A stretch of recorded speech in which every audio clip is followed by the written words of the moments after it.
പത്തനംതിട്ട ജില്ലയിൽ നടന്ന പ്രചാരണ പരിപാടികൾക്കിടെ കോന്നിയിലായിരുന്നു വിമാനത്താവളം സംബന്ധിച്ച മുഖ്യമന്ത്രിയുടെ പ്രസ്താവന.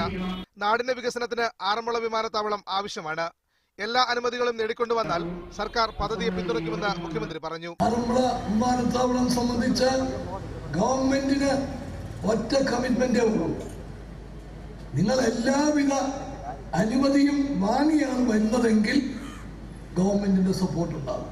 കേന്ദ്ര സർക്കാരിന്റെ ഭാഗത്തു നിന്ന് അനുമതി ലഭിച്ചില്ലെങ്കിൽ ജില്ലയുടെ ഏത് ഭാഗത്തു നിന്നും പുതിയ പ്രപ്പോസൽ വന്നാൽ സർക്കാർ ഒപ്പം നിൽക്കുമെന്നും മുഖ്യമന്ത്രി പറഞ്ഞു. കേന്ദ്ര ഗവൺമെന്റ് അനുമതിയായിട്ടാണ് വരുന്നതെങ്കിൽ അതിന് സപ്പോർട്ട് ഉണ്ടാകും. ഇല്ലെങ്കിൽ പുതിയ പ്രപ്പോസൽ ഈ ജില്ലയുടെ ഏത് ഭാഗത്തു നിന്ന് വന്നാലും നിശ്ചയമായും ഇവിടെ വന്ന ഒരു സാഹചര്യത്തിൽ അതും പരിഗണനയിലുണ്ടാകും എന്ന് പറയാം.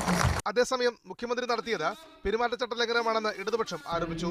വോട്ടർമാരെ സ്വാധീനിക്കാനാണ് മുഖ്യമന്ത്രി ശ്രമിച്ചതെന്നും ഇതിനെതിരെ തെരഞ്ഞെടുപ്പ് കമ്മീഷൻ പരാതി നൽകുമെന്നും LDF നേതാക്കൾ വ്യക്തമാക്കി. മീഡിയ 1 പത്തനംതിട്ട.